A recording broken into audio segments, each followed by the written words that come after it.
An eyesore. Bad for business. Dangerous. Whatever you call it, here in Seattle, it's everywhere. In Chinatown, rooftops have become canvases. Right by the Ballard Bridge, graffiti brings a new meaning to the term read between the lines. See that little line right over there in the middle? In Seattle, there's a silent dance between those who scrawl graffiti and those who pay to remove it and catch the guys doing it. Enter the Graffiti Rangers and the Seattle Police Department. Keep all of our equipment, tools, etc. inside the bucket. During this tango, the footwork pauses briefly when one side gives up. Maybe a tagger gets bored or caught by police. Maybe the Rangers decide there's another area to focus on. Got out here at about 8 o'clock, removing graffiti from under the bridge deck. Today, it's time for the Rangers to lead. Okay, boss. Paid for by the Seattle Public Utilities, Clear? they're once again cleaning up the Ballard Bridge. The Rangers try to make it out to city-owned property within 10 days of the tag. There you go. Stopping at stairwells and bridges, trash cans, and post office boxes. Graffiti disappears, and then it's back the next week. Yeah, the winds are already gusting at 20.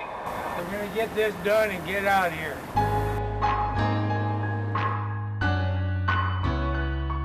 In Seattle, Rangers are only one part of this intricate silent dance. The Parks Department, Seattle's Department of Transportation, King County Metro, and Sound Transit all pay workers to erase the mess. So it just seems like there's graffiti no matter where we look in Seattle. That's one of the big problems. It is, and this is more typical graffiti. It only took a few seconds to do. They actually use what's called a paint pen. It's a little metal barrel that they can do this really quick. And then there's this man, Seattle's version of the Lone Ranger. I go after the most destructive offenders, and you're never going to completely eliminate all minor crimes, but I'm just trying to keep a lid on it.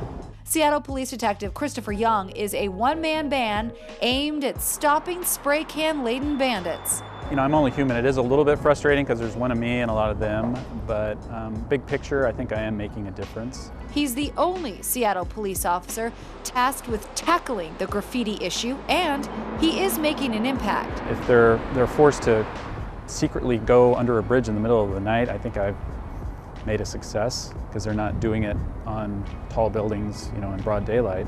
Since taking over just a few years ago, the large tagging crews that once infiltrated the city are gone, run out of town. Now he uses social media to track and catch the big fish. For a lot of these guys, the whole point is getting online. That's being famous. The taggers love notoriety. They post their work on Flickr pages. They will say it's for art, but if you go online and they have forums where they talk ad nauseum about graffiti, they will talk about two things. They will talk about getting fame, and they will talk about getting an adrenaline rush. If caught, they get sentenced to community service, which often will involve painting over the graffiti. But this dance doesn't come cheap. Seattle Public Utilities spends about $1 million a year for graffiti enforcement, removal, and education. King County Metro spends another $700,000+. Add it all up, and overall, the city and county are spending millions in tax dollars a year fighting this. Essentially teenage and 20-something young men. With backpacks full of spray cans, surveillance video catches these guys tagging a van. Days later, Detective Young catches them.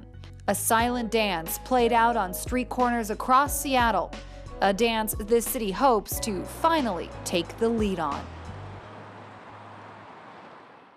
Watch CityStream Thursday nights at 7 on the Seattle channel, or get video on demand and podcasts anytime at seattlechannel.org.